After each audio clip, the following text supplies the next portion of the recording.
Hi hello வணக்கங்க. எல்லாருக்கும் எல்லாம் நல்லா இருக்கிறீங்களா? இன்றைக்கி நம்ம ரேணுகா வீட்டு சமையலில் ஒரு ஆரோக்கியமான முருங்கைக்கீரை குழிப்பணியாரம் தாங்க செய்ய போகிறோம். குழந்தைங்க கீரையாக கொடுக்குறப்ப விரும்பி சாப்பிட மாட்டாங்க. இது போல் நம்ம ஸ்நாக்ஸாக நல்லா டேஸ்ட்டாக செஞ்சு கொடுக்குறப்ப ரொம்ப ரொம்ப விரும்பி சாப்பிடுவாங்க. இது வரைக்கும் நம்ம முருங்கைக்கீரையை பல வகையில் நம்ம கொடுத்துருக்குறோங்க. அடையாக செஞ்சு கொடுப்போம், வடையில் போட்டு செஞ்சு கொடுப்போம், பொரியல் இது மாதிரிலாம் சாப்பிட்றப்ப சாப்பிட்றத விட அடை வடை இதுலையெல்லாம் போட்டு கொடுக்குறப்ப விரும்பி சாப்பிடுவாங்க. அது போலயே இன்றைக்கி நம்ம குழிப்பணியாரத்தில் எந்த விதத்தில் எப்படி சேர்த்துனா ரொம்ப டேஸ்ட்டாக இருக்குது அப்படிங்கிறத இப்போ நம்ம பார்க்கலாங்க. குழந்தைகளும் ரொம்ப விரும்பி சாப்பிடுவாங்க. கொடுக்குறப்ப ரொம்ப டேஸ்ட்டாக இருக்குது அப்படின்னு சொல்லிட்டு கீரையாக செஞ்சு கொடுக்குறப்ப விரும்ப மாட்டாங்க. ரொம்ப ரொம்ப ஈஸியாக சிம்பிளாக டக்குன்னு நம்ம இந்த ஸ்நாக்ஸ் செஞ்சிடலாங்க. ஸ்கூல் விட்டு சாயந்தரம் நம்ம குழந்தைகளுக்கு கொடுக்குற மாதிரி நம்ம டிஃபனுக்கு கூட செய்யலாங்க. இது காலையில் டிஃபனுக்கு கூட இல்லை லஞ்ச் பாக்ஸ் கூட நீங்கள் செஞ்சு கொடுத்து அனுப்பலாங்க. ரொம்ப டேஸ்ட்டாக அருமையாக இருக்குங்க. இப்போ அதை எப்படி செய்கிறது, என்னென்ன பொருள் சேர்த்து செய்கிறது அப்படிங்கிறத இப்போ நம்ம பார்க்கலாங்க. நான் இப்போ இட்லி மாவு தான் ஒரு கப் அளவுக்கு உங்களுக்கு எவ்வளோ தேவையோ அந்த அளவுக்கு எடுத்துக்கலாங்க. இப்போ இந்த அளவுக்கு நான் எடுத்து வச்சுக்கிறேங்க.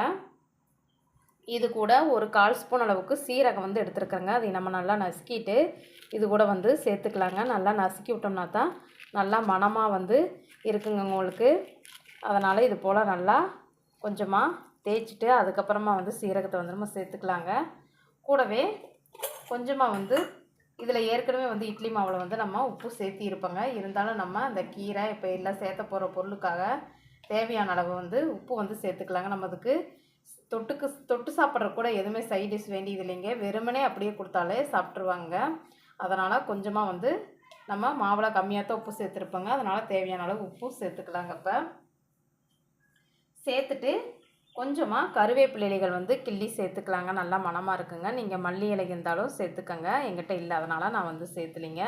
கருவேப்பிலை இலைகள் மட்டும் சேர்த்திருக்கிறேங்க. முருங்கைக்கீரை சேர்த்தனால நமக்கு மல்லி இலை இல்லைனாலும் ஒன்றும் பிரச்சனை இல்லைங்க. முருங்கைக்கீரையை நல்லா ஒரு மணம் கொடுக்குங்க. இப்போ ஒரு பல்லாரி வெங்காயம் வெட்டி வச்சுக்கிறேங்க. ஒரு 1.5 பச்சை மிளகா வெட்டி வச்சுக்கிறேங்க. உங்களுக்கு காரத்துக்கு எப்படி தேவையோ, பச்சை மிளகா வேண்டாம் அப்படின்னு சொல்லி நீங்கள் நினச்சிங்கன்னா குழந்தைகளுக்கு காரமாக இருக்குன்னு சொல்லி காரப்பொடி கூட சேர்த்துக்கலாங்க. நான் பச்சை மிளகா தான் சேர்த்துக்கிறேங்க. அந்த விதைகள் எல்லாம் எடுத்துட்டிங்கன்னா உங்களுக்கு காரம் இருக்காதுங்க. கீரை எல்லாமே சேர்த்துறப்ப உங்களுக்கு இந்த காரத்தன்மை எடுத்துருங்க. பச்சை மிளகா சேர்த்துட்டு இந்த பல்லாரி வெங்காயத்தையும் நம்ம இப்படியே பச்சையாகவே சேர்த்துக்கலாங்க. ரொம்ப ரொம்ப ஈஸியாக டேஸ்டியாக ரொம்ப அருமையாக இருக்குங்க. இது நம்ம வதக்கலாம் வேண்டியது இல்லைங்க. எதையுமே இப்படியே சேர்த்துக்கலாங்க. இப்போ இது கூடவே நம்ம முருங்கைக்கீரைகள் நல்லா க்ளீன் பண்ணிவிட்டு நல்லா ஆஞ்சிட்டு க்ளீன் பண்ணிவிட்டு பொடுசாக இது போல் நறுக்கி வச்சுக்கிறேங்க. இந்த நறுக்கி வச்சுக்கிற முருங்கைக்கீரை இது கூடவே நம்ம சேர்த்துக்கலாங்க.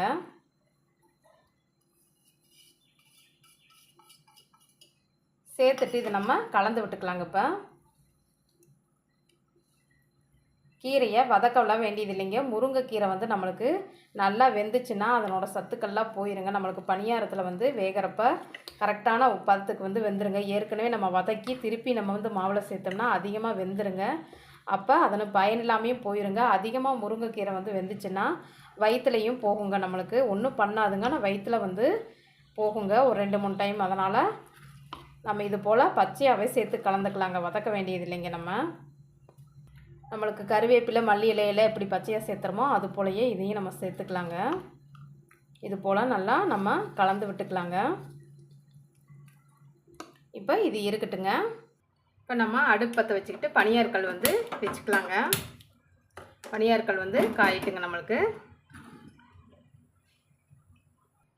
பனியாற்கல் காஞ்சது நீங்கள் எண்ணெய் சேர்த்துக்கோங்க. கொஞ்சமாக இது போல் சேர்த்தா போதுங்க.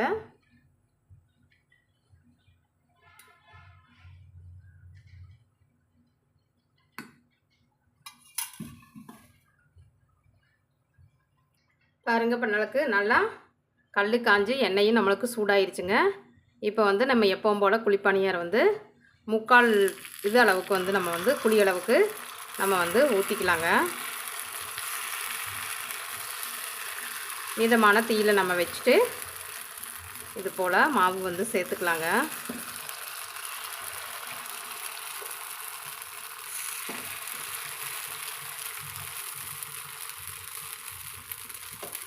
இப்போ நம்மளுக்கு ஒரு 2-3 நிமிஷம் இது வெந்து வரட்டுங்க. அதுக்கப்புறமா நம்ம திருப்பி போட்டுக்கலாங்க. பாருங்கள், நல்லா ஹோல் சுழுந்து நம்மளுக்கு ஒரு சைடு வந்து இது போல் வந்ததே. லைட்டாக நடுப்பகுதி மட்டும் தான் நம்மளுக்கு மாவு இருக்குங்க. அப்போ வந்து நம்ம இது போல் திருப்பி விட்டுக்கலாங்க.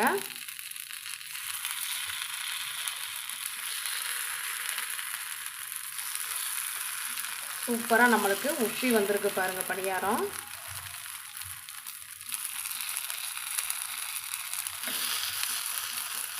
இன்னொரு சைடும் நம்மளுக்கு அந்த எண்ணெயே போதுங்க, நம்மளுக்கு தேவையில்லை வேறு எண்ணெய் அதிகமாக. உங்களுக்கு விருப்பம்னா கொஞ்சமாக சேர்த்துக்கலாங்க. நெய் கூட சேர்த்து சுட்டு தரலாங்க. ரொம்ப ஆரோக்கியமானதுங்க. குழந்தைகளுக்கு நெய் சேர்த்து சுட்டு தர்றப்ப, முருங்கைக்கீரையும் நெய்யும் சேர்றப்ப இன்னுமே நல்லா ஆரோக்கியமாக இருக்குங்க. நான் வந்து தேங்காய் எண்ணெய் தாங்க சேர்த்துருக்குறேன். தேங்காய் எண்ணெய், கடலெண்ணெய், நெய் எதில் வேணால் நம்ம சுட்டு எடுக்கலாங்க. நான் செக்கில் ஆட்டின தேங்காய் எண்ணெய் தாங்க சேர்த்துருக்குறேன். அதனால தான் உங்களுக்கு அந்த வந்து பகுதி, இந்த மேல் இருக்கிற பகுதி வந்து ரொம்ப பொன்னிறமாக ஆகாமல் மைல்டான ஒரு பொன்னிறமாக வந்து வந்திருக்குங்க. தேங்காய் எண்ணெயில் செய்கிற எப்போவுமே கொஞ்சம் நம்மளுக்கு வந்து கலர் வந்து கம்மியாக தான் இருக்குங்க. கடலெண்ணெய் சேர்த்து செய்கிறப்ப நல்லா ஒரு பொன்னிறமாக கடலெண்ணெய்க்கு நெய்க்கும் வந்து வருங்க. ஒரு 2 நிமிஷம் இருந்து இன்னொரு சைடும் நம்மளுக்கு நல்லா வெந்து பாருங்கள். இது போல் நல்லா போக போகிற அளவுக்கு வெந்து பொன்னிறமாக இன்னொரு சைடுமே நம்மளுக்கு பாருங்கள் பொன்னிறமாக ஆயிடுச்சுங்க எல்லாமே. இப்போ வந்து நம்ம எடுத்துக்கலாங்க ஒன்றொன்னா.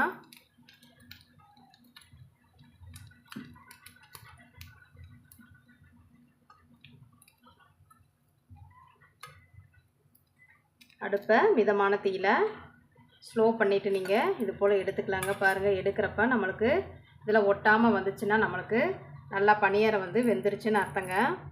இதில் வந்து மாவு வந்து ஒட்டிக்கிச்சுன்னா வேகலைன்னு சொல்லி அர்த்தங்க. இதுலேயே நம்ம வந்து பணியாரம் வெந்துருச்சா இல்லையான்னு சொல்லி தெரிஞ்சுக்கலாங்க.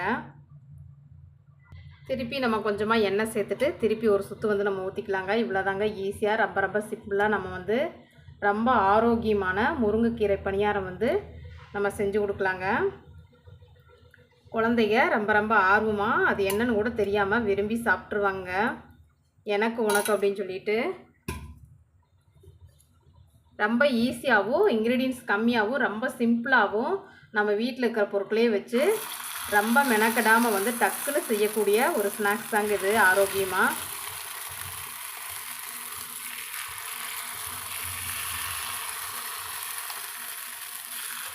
இது போல் திருப்பி நம்ம வந்து ரெண்டாவது டைம் வந்து நம்மளுக்கு சீக்கிரமாகவே வெந்து வந்துடுங்க. முதல் டைம் தான் நம்மளுக்கு கொஞ்சம் லேட் ஆகுங்க. பாருங்க, திருப்பி நம்ம ரெண்டாவது டைமு இது போல் ஒரு சைடு வெந்ததையுமே நம்ம திருப்பி வந்து போட்டுக்கலாங்க. வெந்ததும் எடுத்துகிட்டு நான் வந்து உங்களுக்கு காட்டுறேங்க, பிச்சு காட்டுறேங்க எப்படி இருக்குது சாப்பிட்டா அப்படின்னு சொல்லிட்டு. ஈஸியாக சீக்கிரமாக டக்குன்னு நம்மளுக்கு பச்சையாக கீரை போட்டோமே வெந்துச்சோ வேகலையோ அப்படின்னு சொல்லி உங்களுக்கு டவுட் இருக்குங்க. அதுக்கு தான் நான் வந்து உங்களுக்கு பிச்சு காட்டுறேங்க எப்படி இருக்குது அப்படின்னு சொல்லிட்டு. சூப்பராக வெந்து நல்லா பாருங்கள், பந்து பந்தாக நம்மளுக்கு கொஞ்சமாக தான் மாவு சேர்த்துனுங்க. எவ்வளோ பெருசு பந்து பந்தாக வந்திருக்கு பாருங்கள். எல்லாத்தையும் எடுத்துகிட்டு இப்போ நான் உங்களுக்கு காட்டுறேங்க, பிச்சு காட்டுறேங்க ரெண்டாக. பாருங்கள், நம்மளுக்கு சூப்பராக பணியாரம் வந்து முருங்கைக்கீரை பணியாரம் ரொம்ப ரொம்ப டேஸ்ட்டாக சுவையாக ஆரோக்கியமாக நம்மளுக்கு வந்து ரெடி ஆயிடுச்சுங்க. பாருங்கள், நல்லா ஹோல்ஸாக நம்மளுக்கு கீரை இருக்கிறனால கருப்பாக இருக்கிறனால தெரியுதுங்க. ஹோல்ஸாக நம்மளுக்கு வந்து பணியாரம் வெந்து நல்லா ஃப்ளப்பியாக நல்லா வந்திருக்கு பாருங்கள். பாருங்கள், மேலே நல்லா மொறுமொறுன்னு சத்தம் கேட்குதுங்களா? பாருங்கள், கத்தியில் உங்களுக்கு சுரண்டி காமிக்கிறேன். மேலே நல்லா மொறுமொறுன்னு உள்ளே வந்து நல்லா சாஃப்டாக ரெண்டாக பிச்சு காட்டுற பாருங்க. உங்களுக்கு நல்லா அவ்வளோ ஒரு சாஃப்டாக நல்லா போண்டா மாதிரியே உங்களுக்கு பாருங்கள் சூப்பராக நம்மளுக்கு கீரையெல்லாம் நல்லா வெந்து சூப்பராக வெந்து வந்திருக்குங்க. சாப்பிட்றதுக்கு நல்ல ஒரு மனம் வருதுங்க. இந்த பணியாரத்தை பிச்ச உடனே முருங்கைக்கீரையோட மனம். இது போலயே நீங்களும் வீட்டில் செஞ்சு சாப்பிட்டு பார்த்துட்டு எப்படி இருந்துச்சு அப்படின்னு சொல்லிட்டு கமெண்ட் பண்ணுங்கள், லைக் பண்ணுங்கள், ஷேர் பண்ணுங்கள், சப்ஸ்கிரைப் பண்ணுங்கள். பிடிச்சிருந்துச்சின்னா தொடர்ந்து ரேணுகா வீட்டு சமையலுக்கு சப்போர்ட் பண்ணுங்கள். குழந்தைங்க ரொம்ப ரொம்ப விரும்பி சாப்பிடுவாங்க. ஒரு ஹெல்த்தியான ஸ்நாக்ஸுங்கிறது. நம்ம காலையில் குழந்தைகளுக்கு டிஃபனுக்கு கூட செஞ்சு கொடுக்கலாங்க, மதிய லஞ்சுக்கு செஞ்சு கொடுத்து அனுப்பலாங்க, ஈவினிங் ஸ்நாக்ஸாகவும் செஞ்சு கொடுக்கலாங்க. எப்படி வேணாலும் நம்ம பணியாரம் வந்து எந்த டைமில் வேணாலும் சாப்பிட்லாங்க. இது போலயே நீங்களும் செஞ்சு சாப்பிட்டு பார்த்துட்டு எப்படி இருந்துச்சு அப்படின்னு சொல்லிட்டு கமெண்ட் பண்ணுங்கள், லைக் பண்ணுங்கள். நன்றிங்க. ஒரு ஹைப் பண்ணுங்கள். நன்றிங்க. இன்னொரு சமையலில் நம்ம நாளைக்கு சந்திக்கலாங்க.